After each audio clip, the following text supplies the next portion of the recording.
I was told by a feminine spirit of God about what to do, and I know what to do. And she told me, there's nothing you can do, there's nothing you can say.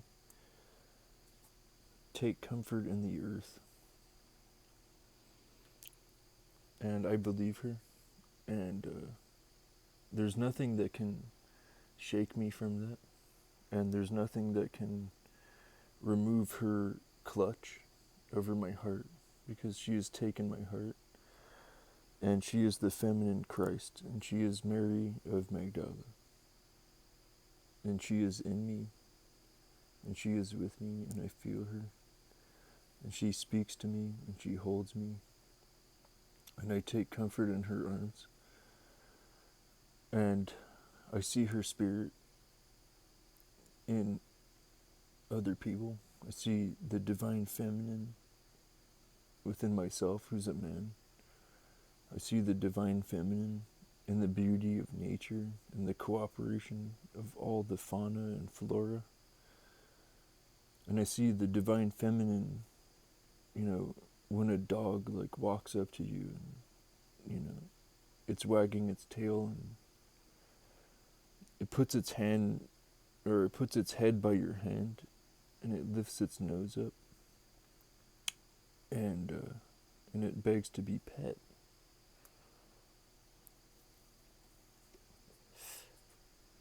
And I see the divine feminine. I see the divine feminine in a grandfather. And when a grandfather is looking at his grandchildren, and he's remembering the times that he felt when he was a child. And that grandfather, he remembers that feeling of when he was a baby. And he remembers having his head on the breast of a woman, and that woman speaking, and he can hear her voice resonate from inside of her chest, and his little ear can hear the voice of this divine feminine speaking and resonating even within his own head and within his own body. And that divine feminine is that's real power. That's the real power. We place a lot of value on things. We place a lot of value on external manifestation. And we place a lot of value on the power of strength and the power of wealth and the power of networks and the power of all of these external things. But the nature of the divine feminine it's greater than that. And we're in an age now where that power is growing.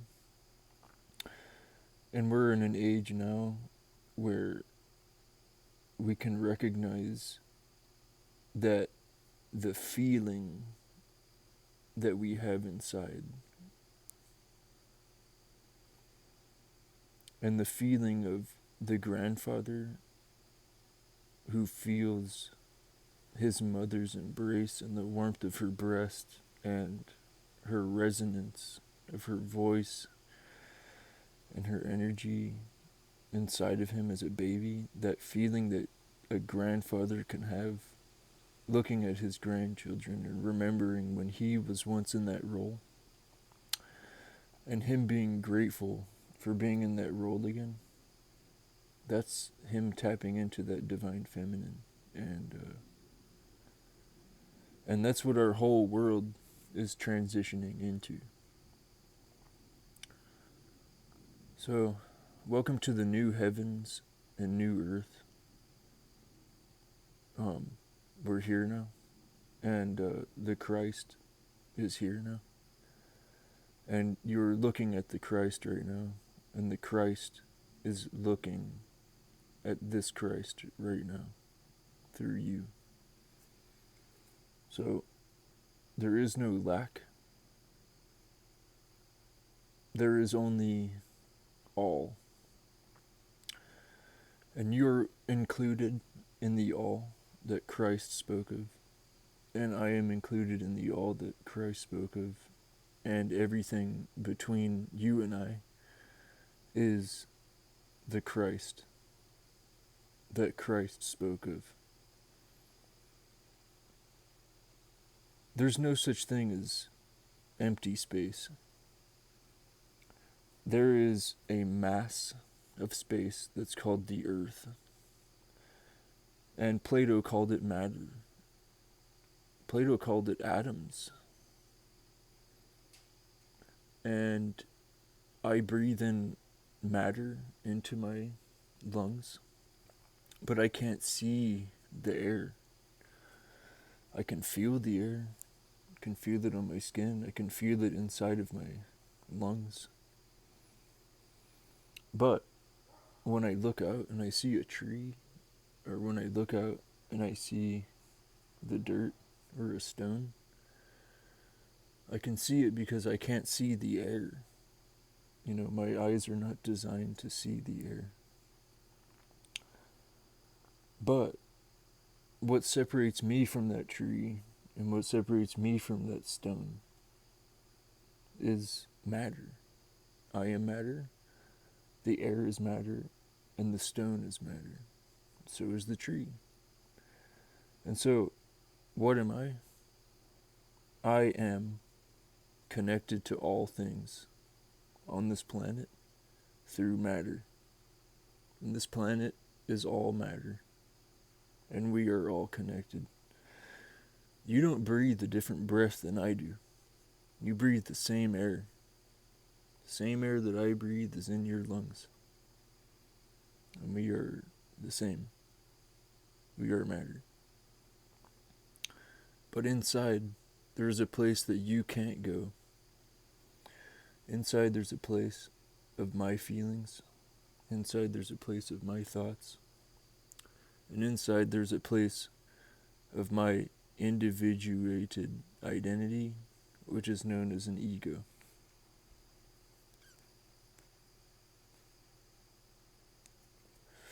But if you go there, if you go into that place that only you know, because it's only your thoughts, if you go far enough, you'll find me.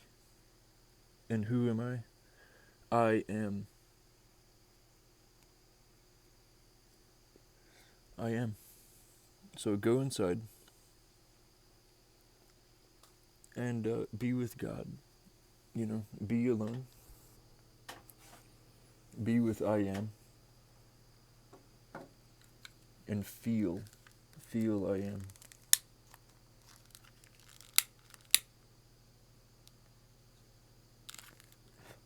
Speak to I am. Talk to I am. Ask questions to I am.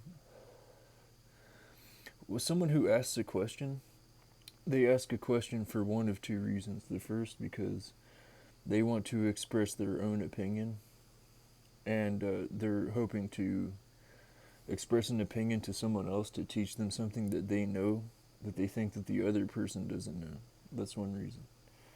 The second reason why you ask a question is because you don't know and you want an answer. Do you know everything?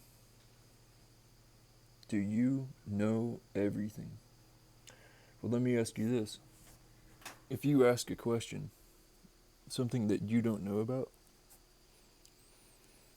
and you do that to the thing that's inside, which is God, which is the I am, and you're in silence and you speak and you say, God,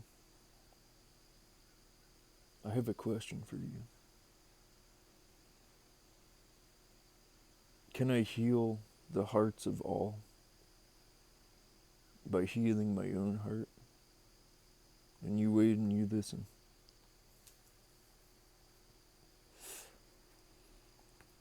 And you'll get an answer. It may come through, something that's kind of like a voice. It may come through words.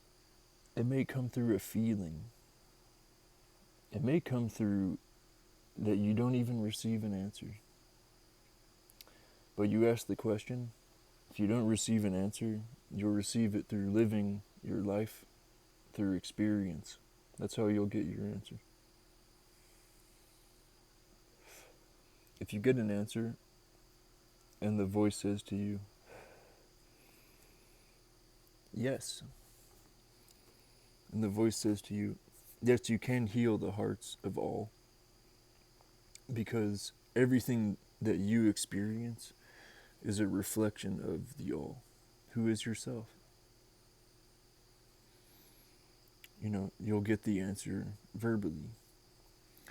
If you ask the question and you get a feeling, right here, a lot of the times for me it's lower than that. It's in the solar plexus, and it rises up, and it's a feeling of warmth and a feeling of love. Guess what? You got your answer. Because the answer will heal your heart. And when you heal and your heart is healed, then how are you going to treat other people? And in the way that you reflect to others, they will reflect to you. And even if they don't reflect to you in love like that, have they come a step closer to the knowledge of God through your example? I believe so. And that's why they call me Justice. Justice is the role model of righteousness. Barabbas is the scapegoat. He's the Son of God. He was the Son of God who was put on trial next to Jesus.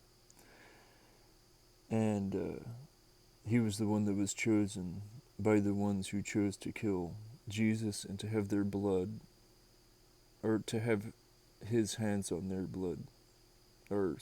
His blood on their hands. For a long, long time, for all of their generations. So I was the one who was chosen by them, and I'm here now again. But I'm here now again as the one who saw Jesus, and I was the one who loved God and who spilt the blood of men for God's sake. And shortly thereafter, I was the one who saw the risen Christ, and I was the one who saw Christ that entered into the apostles, and I was the one who believed. Because what else is there? What else is there than a belief of something that I am more than my body? What else is there? The belief that everyone else shares that same thing, and that all things around us, between us and in us, all share that same thing. There is no other belief. That's what all the beliefs are.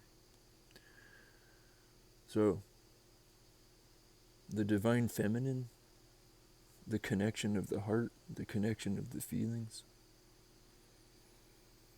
the connection of the oneness between all people, that is the bosom of God, and that's a feminine bosom, and that's the bosom that I rest my head in, and that's the clutch of Mary that she has on my heart. And it's something that no matter how much of a prodigal son that you are, and no matter how much that you run away from the tender forgiveness of the love of the divine feminine, no matter how much rebellion that you put in, No matter how much like you feel that love in your heart sometimes, and then it flees away, and you reject it again. There's nothing that you can say, there's nothing that you can do. Take comfort in the earth. Can't do anything, can't say anything. You can't run from that feeling. It will always come back to you. It's a feeling of love, it's a feeling of forgiveness, it's a feeling of the tenderness of God. And it will always remain, and you can always rest in it. And once you have a taste of the love of Mary of Magdala, once you have a taste of eternal bliss that you're experiencing now, even though you're still alive, which comes to you from heaven in the afterlife, that prodigal son that you are, it will return to the Father in due time. And there you will feel it. There you will be it. You will be in bliss. You will be in love. You will be in the light of the Father. So, I challenge you, and I say to you, as the role model of righteousness, as the scapegoat of Christ, as the one who has returned in this time, at the coming of Mary of Magdala, at the turn of the age, that there is only love, there is only bliss, that all hearts are healed, that Mary has manifested, that she has taken control of my heart, she has taken control of your own. There's nothing that you can say, there's nothing that you can do. Take comfort in the earth. So, I love you. I'm sorry. Please forgive me. Thank you.